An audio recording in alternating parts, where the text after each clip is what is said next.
welcome to my channel. I'm visiting a friend of mine, Ayanda, Mrs. M, and we're going to be making girl lunch and we're going to be chit-chatting and catching up. What are we making? Okay, so we're making salmon. So the reason why this is a girl lunch is because it's simple to make. Bougie. But we're making salmon, and salmon doesn't take a long time to make. It takes literally less than 5 minutes because I honestly like my salmon seared. Other people like it completely done, but I like it seared. So just a little bit on the skin side, and then a little bit on the top as well. So how did you prepare it? Please tell us. Yes. Looks good. Thank you.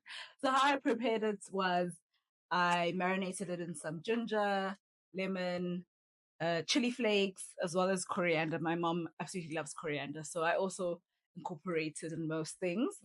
And then because we're trying to get our summer bodies back, we're having that with some salad. As if she's not already stunning. But okay. Okay. Yes. And then we're going to be making some mocktails, dry January. And yes, girl, dry January. Love it. Oh, no, but also it's February now. Oh, yes. We got carried away, but yes, we will continue as long as we can. 2nd of Feb. Yes. Technically. So what are you making? Yeah. So I'll be making mocktails. I'm going to be using pomegranates and some homemade ginger syrup. Yes. Yes. My friend is Nara Smith, by the way, guys. She makes everything from scratch. No, apparently I'm just going through a midlife crisis. Yeah, she made bread apparently yesterday. And I'll be taking home some peanut butter that she made from scratch. It tastes amazing, by the way. I think peanut butter Okay, cool. So we're going to get started on our salmon. So what I like using is this is ghee instead of butter because what is ghee? Ghee is butter essentially, but butter that burns really well. So butter is like the healthier version. No, it's also made out of dairy. It's actually made out of butter. Oh, okay, interesting. By the way, guys, speaking about things that we make from scratch, this is coming from my garden. Yes. I had a pomegranate tree. Love it for us. But I do have a lemon tree, so. Yes. And when it's my turn to give you lemons. I'll be knocking, girl, because have you seen the price of lemons? Yep. In summer, you are the ones going to be supplying me with pomegranates. Exactly. I never know how to actually cut up a pomegranate. I feel like that's not the correct way, by the way. I feel like you have to scoop it out. Do you want me to show you? Show me. Okay. Because I'm just gonna butcher this. Well, I don't know if it's the correct way either, if I'm being honest. Okay. Okay. I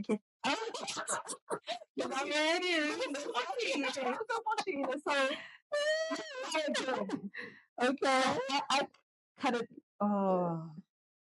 What I usually do actually is I roll it out first. Okay, let's pretend. Yeah, let's pretend like you have. Let's pretend. And then I cut it in half, right? So when you roll it, and then these come out. Yeah, I like that. And then all you need to do, okay, so we are calling. Oh, so you don't judge me. No, but you can use this. Yeah, I'll use this one as well.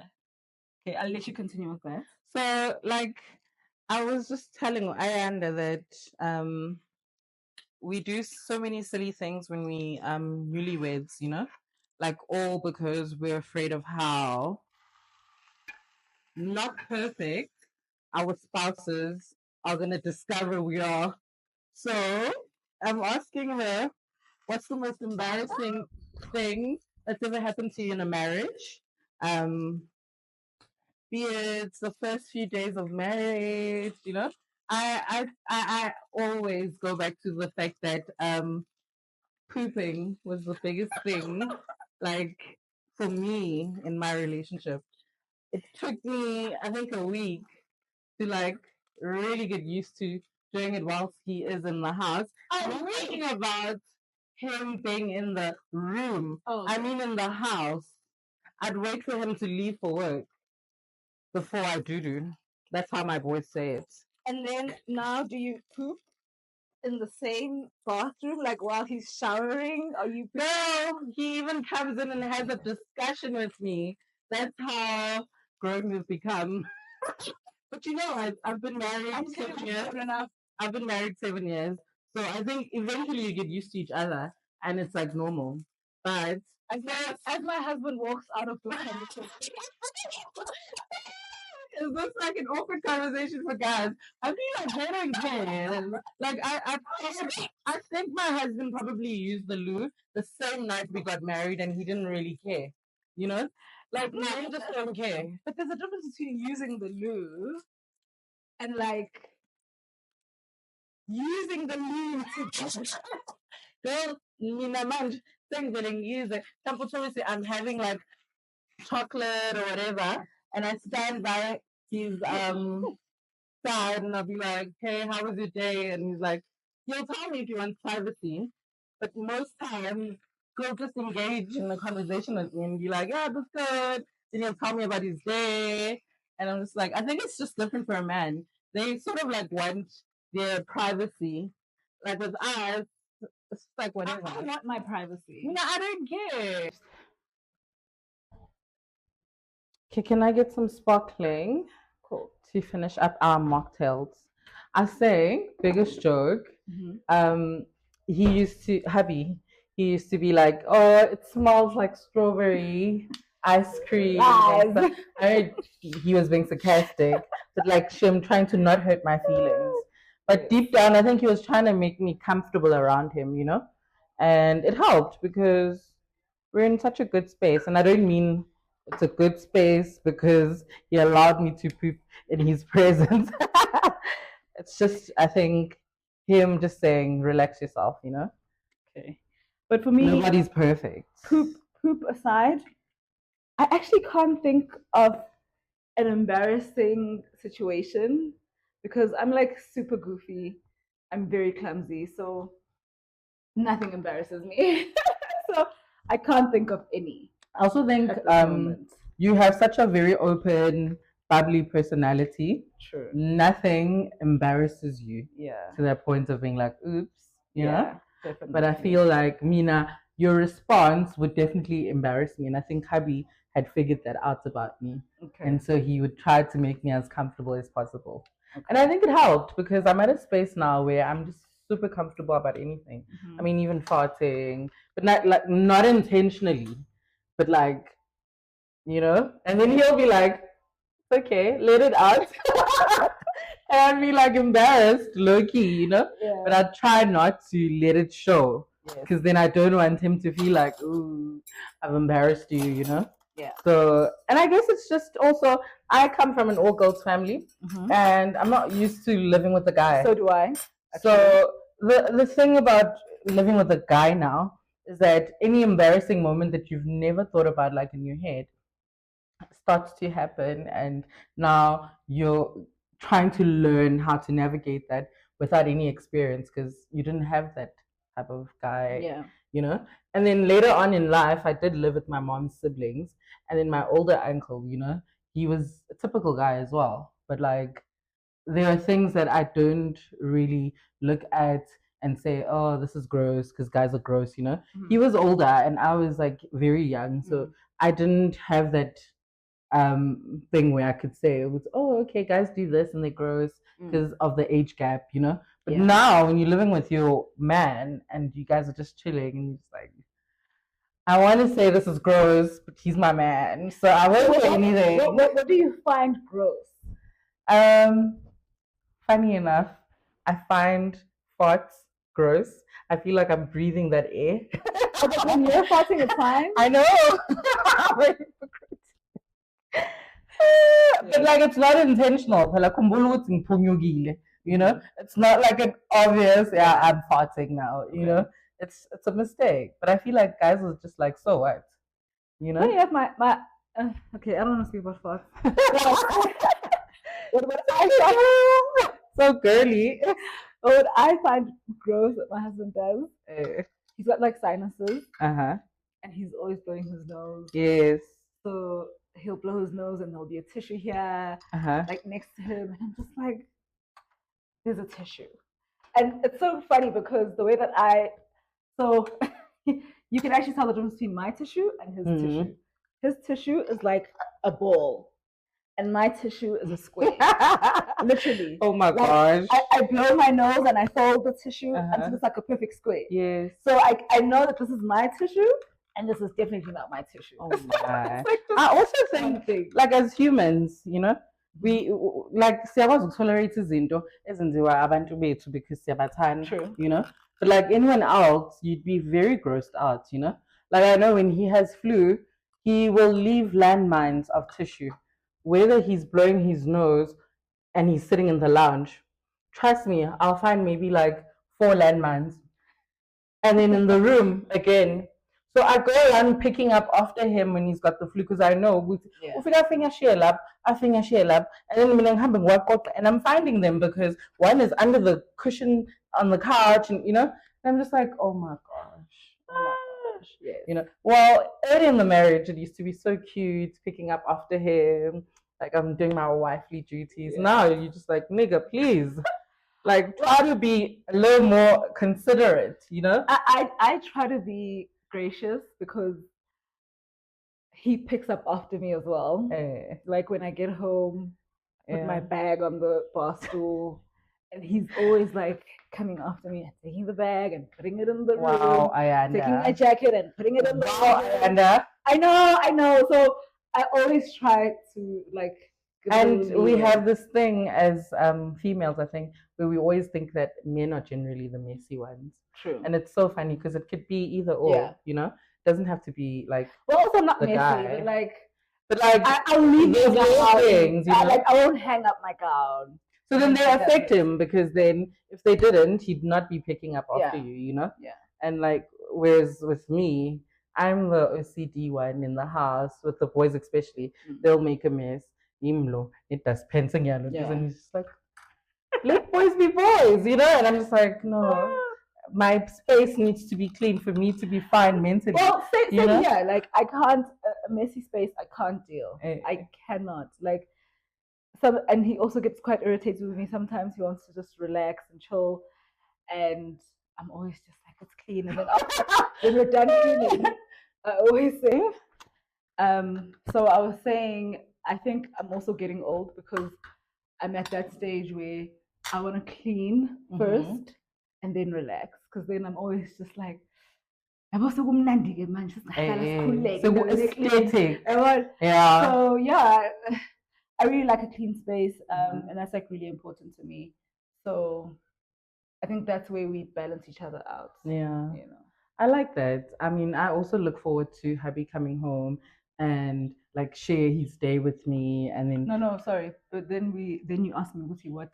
Yes, marriage. And then I asked you. No, but it wasn't on the video. So you ask me now. Okay, no, you need to cut that. It's fine. So cut it. Oh, okay. What do you enjoy the most about having chose this companion? I know I chose companion. Oh. Okay. What do you enjoy the most about marriage? What do you enjoy the most about marriage and having chosen? Okay, grab hunting. What do you enjoy the most about being married to your person? And yeah. I think for me, the biggest thing is companionship. Just having someone to come home to, and with my husband as well, like if he's gone to a meeting, when he comes back, I ask him about his day. The funniest thing is when my husband comes, when he drives home, he'll call me and we'll talk the entire way until he gets home. That's cute. That's cute. Yeah. So I like that. I really enjoy that.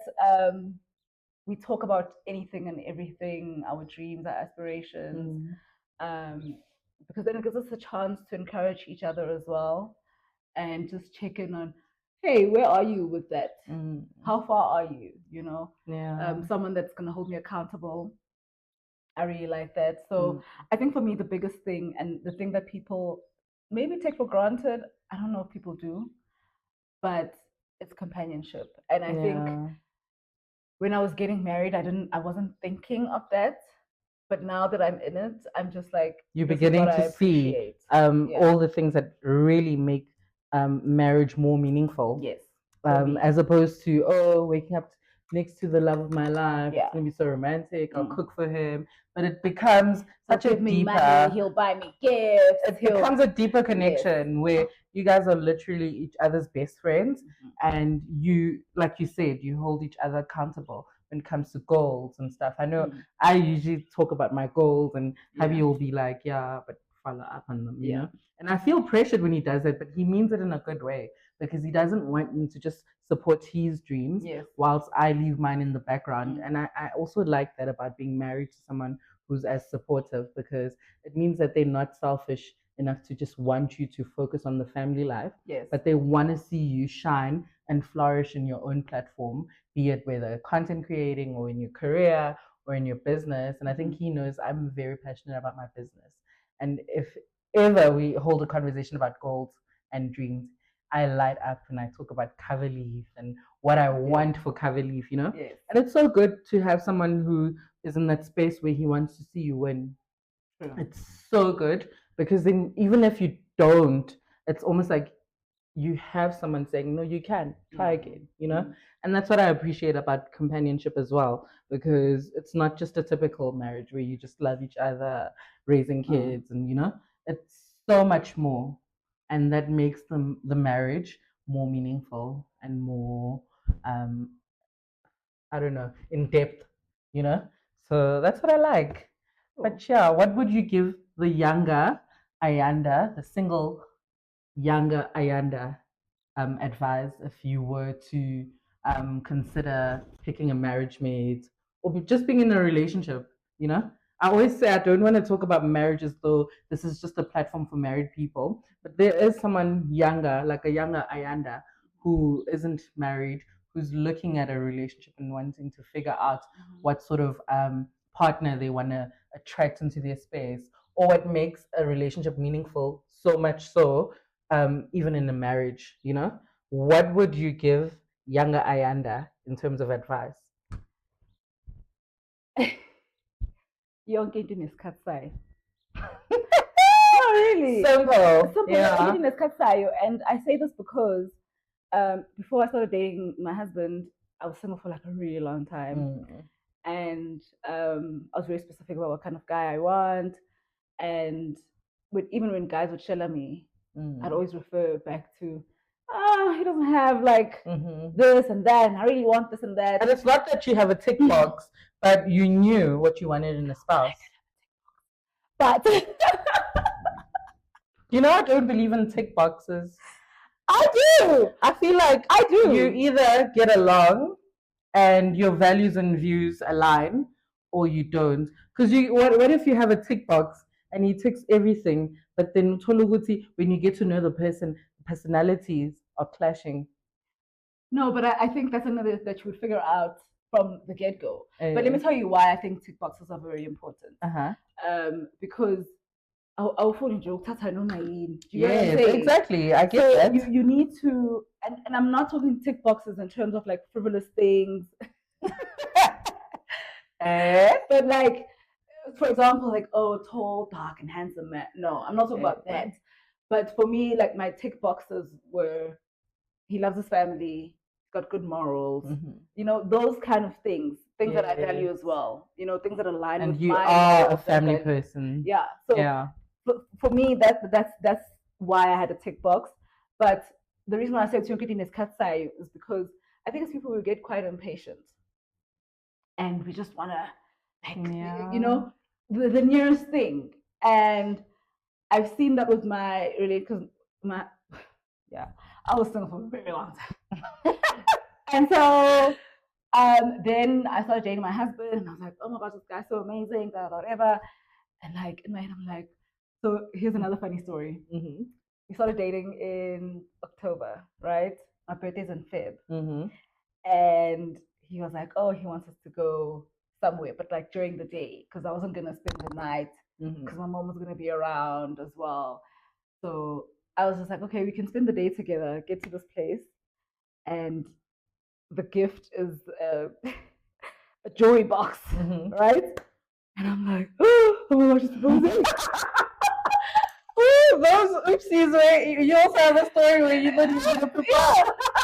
But it was so crazy that I thought that because, I mean, we were just, what, 3 months, 4 months That is so into wild dating. because I also once thought hubby's gonna propose, and to see how far along in our relationship. I don't think it's like 6 months, but he was playing in the car matrimony, and we were going on a date. My favorite restaurant had opened in Umhlanga, and they didn't have a liquor license, but he organized champagne. Yeah. So obviously the signs were there, right? She's going all out. I digged into that dessert thinking there's a ring in there. Kanti, Luto. And then I realized in my head, it was a shame. Poor guy's not here to propose. Yeah. We're just having a good dinner because your favorite restaurant opened in Durban. And I was like, it's so crazy how when we think you're the one, we think marriage immediately, you know? And thank goodness he married me because that would have been embarrassing. Or that would have been an embarrassing story to tell. But hey, I propose, propose, you know? Yeah. So and then for me, so then I got the box and I was like, to be honest, I was nervous because I'm like, oh my gosh, it's so soon, but like, I wouldn't mind. We'll get to know you know? I'm game. Yeah. So I opened the box and it was a pair of earrings. Oh. And I was like, okay, because I don't know how I would have explained that to my mom because she also hadn't met him. But like when he proposed, it was perfect timing. Yeah, too. Perfect timing. I think we had gotten a chance to really get to run. And then even like with our house as well, I think I was like in a rush. Did I get a house? And I'm like, I really want this house. And I think waiting helped because we got the best house, you know, out of all the houses that we've seen. So yeah, I think for me, my biggest word of advice is just wait and it will come. I like that. And you know what? It's really good and valuable advice you could give a corporate girlie who wants to be a mom, a wife one day, you know? And I like that. It's direct and straightforward. There's no remedy or secret remedy, you know? Yeah. Just nothing fancy. Wait. Yeah. And also don't settle. You know, I'd say don't settle. Know what you want, go after what you want, but in a ladylike way, you know? But stay true to yourself, basically. Yeah. Don't go for what everyone else is going for. Go for what you personally want to go for, you know? Yep. Yeah. And that's it for also tasting my relationship talk. Now we're tasting the lovely salmon. I was about to say that we're tasting Ayanda's lovely salmon. Please judge her based on the what's this? Plating. The plating. But it looks good. I'm not gonna taste the salmon because I'm off seafood. But I will ask for the pink tonic. Okay. Yeah. So I'm just gonna drizzle some balsamic reduction over my green salad. So I will have a salad. Okay. And then I will taste the salmon for both of us. And tell us, break it down, and tell us what you taste. Go Jamie Oliver. It's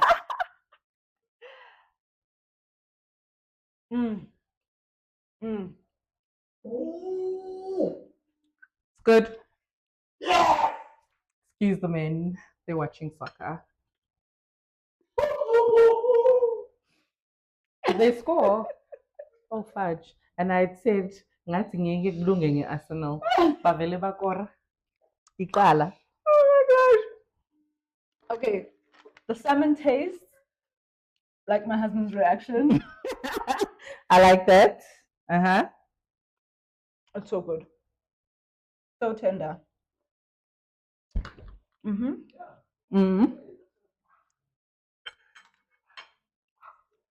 And what about the oil? On the salmon. It's good. It's very buttery because I did use ghee. So that's always a good idea. Yeah. Absolutely loved it. Okay. Yeah. We're actually gonna spend time with the guys. We're having a braai. And then we're chilling and bonding. I know we saw each other not so long ago. Oh, by the way, Ayanda, I met her back at Howard College when we were both in varsity. And then, coincident, moved to Joburg. And hey, she lives in an estate opposite my current estate. And then we rekindled our relationship. Funny enough, I've always had a crush on her in a girl way.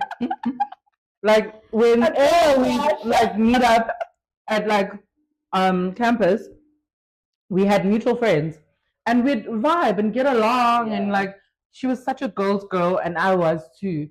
And I think like we just clicked whenever we'd see each other. Even when we'd bump into each other without our friends or our mutual friends, we'd still be able to hold a conversation. And it's been like that. We've been on social media together. I mean, we've kept contact through social media. And I think it was a bonus that we're in the same stages of our lives where we're homemaking and we're figuring ourselves career-wise. So when I moved this side, we connected and we've been thick as thieves. I think that's one thing that I really like about you as well, is that you're a girl. You're such a girl's girl. You're such a girl's girl. Girls must win. Yeah, and I absolutely love that about you, you know. So of course it made sense for us. Yeah, we're in tune. Yes. Like, So guys, thank you so much for tuning in and letting me share this part of my life with you guys whilst we do our girl lunch. I know it was not about the girl lunch, but mostly about our chit chats.